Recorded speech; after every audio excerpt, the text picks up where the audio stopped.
It's a really sad thing when you get to the end of a road map, isn't it? Sometimes a road map is really long and sometimes it's really short. I was looking at Star Trek Infinite. It's a game which basically was a Star Trek modded version of Stellaris, the real-time strategy game, which is very popular. In any case, Star Trek Infinite launched and the devs continued to publish dev diaries for a little while, and then it all just pretty much went silent. Probably about 3 months down the road, the game went from launch to forgotten about. Because, let's face it, the reality is it wasn't really that great of a game. Not a terrible game, just not really that great. I have it, I tried it, I played it, and what I didn't like about it was that despite the fact it's all about starships traveling around in fleets and all sorts of amazing things, it always felt more like I was reading dialogue boxes nonstop than experiencing action of any kind. I'm sure the game had its reasons for not being the most popular game of all time.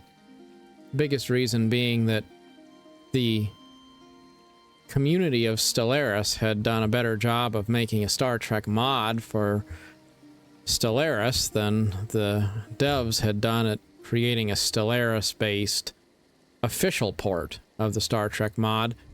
So it really just felt more like a cheap trick to take something the community had already done and turn it into a cash grab.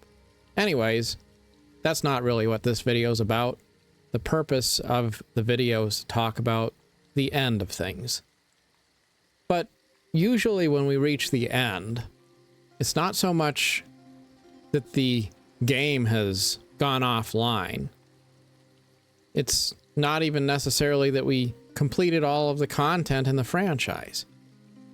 It's just we stop thinking so much about it, and we stop playing it, and we've been offline for a few weeks, and then a few months, and then a few years, and then there's that point when you just realize, I guess I'm probably not going to be coming back. Or is that the case? Because maybe, you know, you're playing a game and then one day you're not playing it anymore, and it's been a long time since you logged on and you moved on, and the reality is you didn't stop being a fan of the franchise, you just got bored for a while. You're maybe busy with something else, and then you decide one day, hey, you know, I think I'm going to go back. I want to see what's going on there, and that's when you realize the coming and the going is actually a two-way street, you know? It's not it's reversible. It's not irreversible. You can take a long break for a few years and then you can come back. You know, SimCity 2013, it came out quite some time ago, and people gave that game a lot of grief because there was a lot to not like about it. People wanted big, expansive maps, and the game had tiny maps. It had problems with being online only. You couldn't play the game if you didn't have an internet connection. There was a lot of things going on at the time which made it a letdown. But it wasn't a terrible game either. It was actually pretty cool in its own way. And so I found myself playing some SimCity 2013 recently. And next thing you know, an afternoon was gone. I was playing that game, building my city, enjoying it. And I actually am going to continue playing that game some. Make my way through another save. So there you have it. 10 years down the road, 12 years down the road, the game that got relegated to the attic, if you will, gets new life. And I look online and I see content creators playing SimCity 2013 all the time these days. People are still enjoying it. They're loving that game. And there's better games out there. Skylines is better in many ways. There's all sorts of other games that are better. But they don't quite scratch the itch that that one particular game kind of did. And so, you know, I don't have to be a person playing SimCity all the time to be a SimCity fan. And yet, that also doesn't mean that I can't come back sometimes. So, you know, it's sort of like having a cup of coffee in the morning. You know, you get up in the morning. If you're like me, you have a cup of coffee, make a pot of coffee probably, and then I wind up drinking coffee all morning and probably all afternoon and possibly even into the evening. But there's a point when I'm kind of all coffeeed out. I've had enough. One pot is probably enough coffee for one person in a day. Doesn't mean I don't like coffee anymore. It's just I had enough. Doesn't mean I'm never going to make another pot either. It's just not today. And Jeff Bezos once said that there's two different kinds of decisions. There's big decisions that are irreversible and critical. And then there's other decisions that are easy to reverse and they're not critical. And he said in business it's important to know the difference, because if you're trying to micromanage the small decisions that are reversible, then you're not going to be able to really pick your battles in an effective way, and you're going to miss the fact that there's a few things that really are very important which can't be reversed. And I think there are definitely some things in life which, as you look back over your life, you realize you can't really undo, and that is unfortunate. But the silver lining is, when it comes to gaming, when it comes to a lot of things in life, they are two-way streets. You can come and go. You can be a fan of a game, and as long as the servers are still online, you can take a real long break and then come back. I find I do that quite a bit, actually. There's games I haven't played in a while, but I still think about them and they still feel meaningful to me in some way. And so, I don't shut the door completely.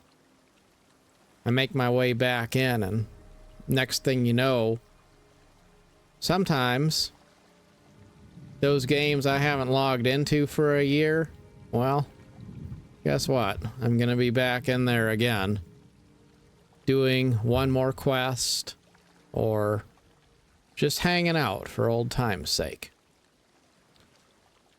It's crazy how nostalgic gaming experiences can be, because even if we don't really interact too much with other people, they're still a part of our lives.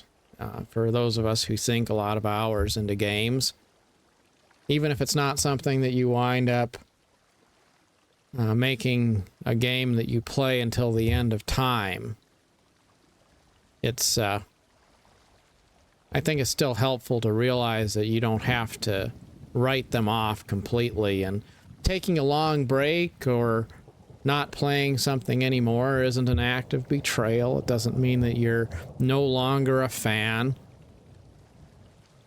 And that's kind of comforting to know you can be a dabbler and you can still be a fan. Actually, that realization has helped me to get back into a lot of games, because I've realized maybe I don't have the hundreds and hundreds of hours immediately to sink into making every single game my main game. Especially considering just how big most games have gotten these days. There used to be a time when you could play a game and you'd probably master it over the course of a weekend. But now, you can put hundreds of hours into a lot of games and still not have come even close to scratching the surface of all of the content that one game has to offer. So in a time when gaming is expanded to the point where one title can become representative of your entire gaming career, especially when it comes to some of the big MMOs and stuff, I think it's important to realize that being a dabbler is actually the best way to experience some of the games. Now, there are some that I put a disproportionately large amount of time into because I'm a real big fan of them, and I don't intend to stop. But what about the ones that are just cool? They're meaningful in some way, and I do want to stay a little bit in touch with what's going on in their communities. I want to dabble in what's going on in the game. I still want to exist in the game world. You don't have to necessarily be hardcore into it to be a fan. And it's kind of like, I think the best way I could describe this would be like books on the shelf in your library. If you have 100 books in your library, maybe it's better to just read all of them a little bit here and there, so you at least get some value out of it, versus being all about saying, I'm going to just read one book cover to cover, and if I didn't finish the one I'm reading, I can't read any other ones. Because what happens when you get bored with the one you're reading? Then, isn't it better to go get a different one off the shelf, put a bookmark in the one you were reading, and then just do something else for a while? It's not a big deal. And when you think about it, it's actually obvious. It's just we start to feel like there's some sort of an act of betrayal in there, that if you don't, give all of your attention to one particular thing, you're somehow not doing yourself justice. But I think it's important to remember that the goal is not to complete all of the content in the franchise. That's not the high watermark of being able to say you're a fan. I really, really loved what one of the guys who worked on, I want to say, the Fallout franchise, and I think Elder Scrolls as well, he said, a lot of players don't ever even finish playing through Skyrim. And yet everyone loves Skyrim. So what is the deal there? Well, it's that what we love is the game world. We love being able to be part of it. It's not about finishing the main story quest and getting to the end where the credits roll. It's about being able to say, I love fantasy. I love all of these different things. I love all the communities that bring gamers together in all these unique and special ways. I love being able to say I'm part of that community. And so when you just let go of that sense that you have to pick one specific thing and then min-max your way through it and 100% your way through all the content and then continue to be a player every single day, even after that, well, then you just start to say, okay, what do I want to do right now? What do I want to play today? You be a little bit more casual about it. And, yeah, I have to say there's some charm and appeal in having maybe a couple things that, you play a lot more than the others. I mean, that's just the reality. And to me, that boils down to how strong is the IP. Like, Lord of the Rings is a very strong IP. I think Elder Scrolls is a very strong IP. So just because I feel more connected to those game worlds, those are going to be the ones that I spend the most time thinking about or interacting with, probably. But that doesn't mean that I can't have a good experience with a lot of other things and dabble in them a little bit at a time and pick at them and kind of stay in the loop of what's going on. And, that's where I've found it's been very useful to me to kind of push myself away from a lot of the brain rot sort of content of, binge watching a bunch of YouTube videos or short videos or just scrolling the news feed all the time, and really focus on getting through content, not trying to finish all of the content in the franchise, but just to make time and say, all right, there's a lot of Fallout And I'm probably not going to finish all the Fallout games. Maybe one day I will. You know, that'd be cool.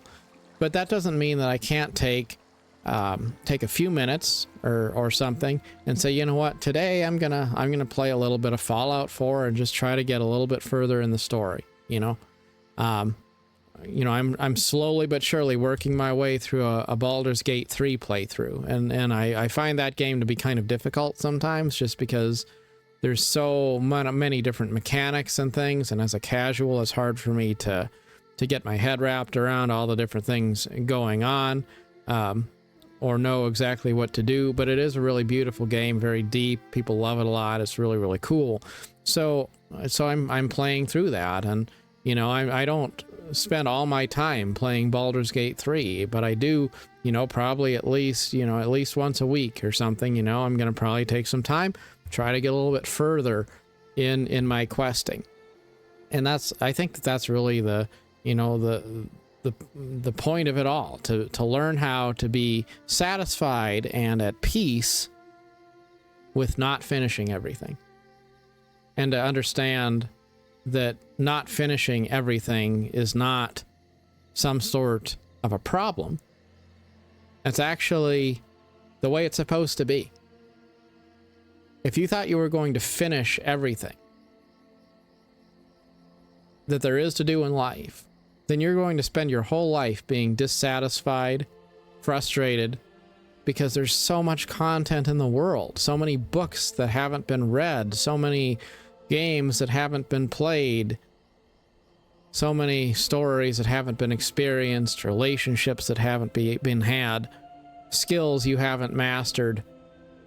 You don't have to do it all. It's just about enjoying immersion in something that captivates your imagination and helps you to remember that there's more beauty in the world than what initially meets the eye. So whether you come or go, whether you're on a break or not, always keep a special place in your heart for those IPs and games which have caught your attention, and remember, it's still fine to love those things, even if you didn't make it a whole heck of a lot further than the tutorial zone. If they captivated you in any way, they're part of the experience that has enriched your life, and you should celebrate them. Always have fun with whatever you're doing, and make a point every day to make time for things that add value into your life, while you try to cut out some of the things which don't really make a difference. And celebrate the things that are easy to reverse, two-way streets. Life has enough serious junctures which lead us to places we can't come back from, for us to pretend that something like what games we play or something like that are somehow irreversible. So if you start to have an itch to go back to one of those old haunts, you might as well log back in one last time. As always, best wishes on your adventure. Till next time, thanks so much for watching.